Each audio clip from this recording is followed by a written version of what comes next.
Thank you very much, Speaker. As the only visually impaired senator in the House, it was difficult for me to know if I would catch your eye, but I'm glad that I have. And I thank you for the opportunity to also, with some of my colleagues, oppose this motion. Mr. Speaker, I've heard a colleague use the book of Nehemiah to prosecute her support of this motion. But what exactly did Nehemiah say when he was urged to retreat? What was Nehemiah's decision when people were trying to distract him from his work? Mr. Speaker, Nehemiah said, I am doing a good work and I cannot come down. And that's what Gen Z are also saying to the executive and to members of parliament, that they are doing a good work, standing up, speaking for themselves and for their colleague young men and women who are out in the streets, Mr. Speaker, and they cannot come down. And neither should we in this Senate. How can we go on a recess? Why are we going on a recess? We have just come from a 3-week recess period, Speaker. Why do we need 2 more weeks to reflect? This is a house of reflection, and we have to do it while we're sitting in these seats and when we're speaking in these microphones. That's what we're here to do. Parliament stands to represent its people. Parliament, Mr. Speaker, does not close to run away from its people. I want to urge and persuade those who have not spoken yet to also concur in opposing this motion, not because of disrespect, but because of respect for the young men and women who have lost lives, who are now muted because they cannot speak due to yesterday's horrifying scenes. We can't go home. Are we trying to say that renovations of windows and offices are more important than speaking for bloodshed and lives lost yesterday? We cannot, Mr. Speaker. And I, as a young person, as the first young person speaking to this motion, as a youth in this House, I am speaking for the youth who are outside of this House. We cannot go on a recess. It is wrong, and it would be completely insensitive to do so. Mr. Speaker, darkness fears democracy. I rarely wake up in the morning wishing for my eyesight to be restored, but what a sight to be able to behold. This last week had me aching with desire to see my fellow youth in the most spectacular display of patriotism, camaraderie, and putting up a first-rate masterclass on demanding that governments be held to account for the entire world to see. And yes, they have seen. But unity, Mr. Speaker, has been violently gunned down in the streets, not by men, but by monsters who have no concern for human life. Although this government has demonstrated that lifeless Kenyan bodies are not to take precedence over their punitive finance bill, young Kenyans have looked their oppressor dead in the eye and shown them that when it comes down to the wire, there are only 2 times to be brave: when you feel like it and when you don't. My profound disappointment with the current government and its forceful assault on crowds of innocent youth, Speaker, by its nefarious police officers who have gone rogue on unarmed young citizens peacefully exercising their constitutional right towards an uncaring, a corrupt, and wasteful government in their eyes that has turned its back on them, cannot be emphasized enough, Speaker. The brute force used against young, unarmed protesters reveals the operating system built into the fabric of today's government. And when they kill us, Speaker, they're killing themselves. The arrogance from some of these top government officials has been outrageously condescending to young people, disgusting and reminiscent of narcissistic abuse. You call us wankers and clueless children of plunderers. Then you say you're proud of us for making our voices heard peacefully. Then abduct defenseless children using state machinery and escalate a peaceful demonstration of young people with phones, twigs, and water bottles in their hands into barbaric scenes of bloodshed. Young people, Mr. Speaker, were not out to kill. In fact, I was here on this premises yesterday when everything set off.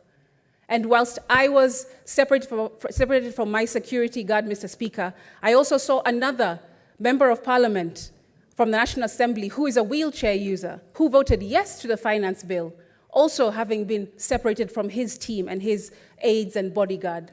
He was stranded, Mr. Speaker, couldn't run, couldn't hide in his wheelchair. And you know what happened when those kids entered this premises? 3 young boys saw this member of parliament who voted yes for the finance bill, and instead of reprimanding him, instead of reading him their minds, giving them a piece of their minds, you know what they did? They actually carried this member of parliament in his wheelchair to the tunnel so that he can go and seek refuge across in Bunge Towers. And then the 3 boys ran back and joined their fellow comrades. That's what happened. These kids don't operate in mendacity, Mr. Speaker. They are moral youth who are just trying to get their voices heard. So this peddling of a message or narrative that these youth are evil, they are killers and criminals, they're not. That is completely misguided and untrue. Why don't these policemen punch in their own weight class, Mr. Speaker? That's my question. I've been asking myself, would they come into parliament and try and abduct or take on Aledama or Lekina? Would they be able to have the balls to come and abduct and violate the safety of Samson Cherargei? They wouldn't, Speaker, because they know that all they're doing is showing a brute force, using their shields and using their armor and using their artillery, pouring it on young defenseless Kenyans. And you know, clinical psychologists will tell you that narcissists will first love bomb you, then they'll manipulate you, then they'll gaslight you into believing their lies, then they devalue you, and finally, Speaker, they discard you once they have what they want. We young people have seen every single stage of these narcissistic behaviors in this government. And since they complained that over 8 million of us did not come out to have our voices heard in the 2022 elections, Mr. Speaker, we are here now. And an estimated 25 million came outside in every corner of the country yesterday to say that we reject this finance bill because we would rather die on our feet than live on our knees. We are not the generation who are silenced with every carrot dangled in front of them, Mr. Speaker. We are the generation that asks questions and demands accountability because we understand that we are rich, and only if the money that we refuse tastes better than the money that we accept. Gone are the days, Speaker, when governments can rely on using methods to numb their people through controlling the media, through controlling education, and controlling the church, which used to be houses of God, and now have turned into dens of thieves. So, Mr. Speaker, we're saying as young people, go ahead, push that narrative all you want about our international financier. That's a scapegoat, because you won't find one. Unity is our financier. Liberation, passion, justice, anger, disillusionment, and dissatisfaction are all our financiers. This is the reason why I oppose going on recess, Mr. Speaker, especially at such a sensitive time in our country. Mr. Speaker, this finance bill is without a doubt designed to be esoteric.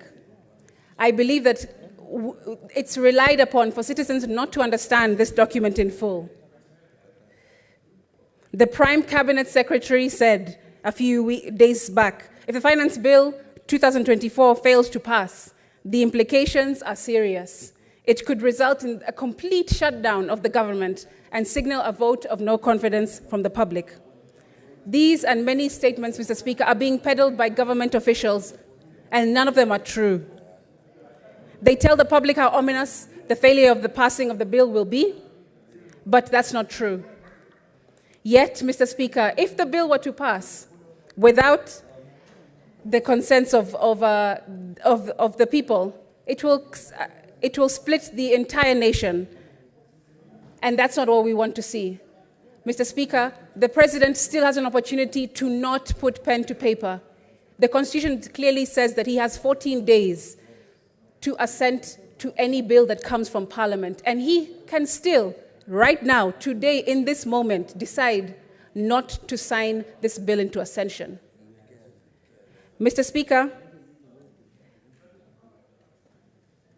I just want to conclude so I can give other members a moment to also contribute, but to just say that young people are tired. Young people are exhausted. They don't have jobs. How would they have money to look for artillery and knives and guns? But still, we poured every single piece of armor on these young children yesterday, Mr. Speaker. And as a young person myself, I am disgusted, I am appalled, I am completely beside myself.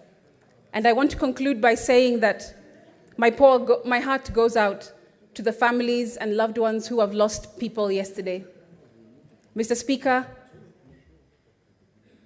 I was disappointed to hear the President's speech yesterday. I had hoped that more unity would have come from it, but there was no empathy for the pain that Kenya is feeling right now, Mr. Speaker.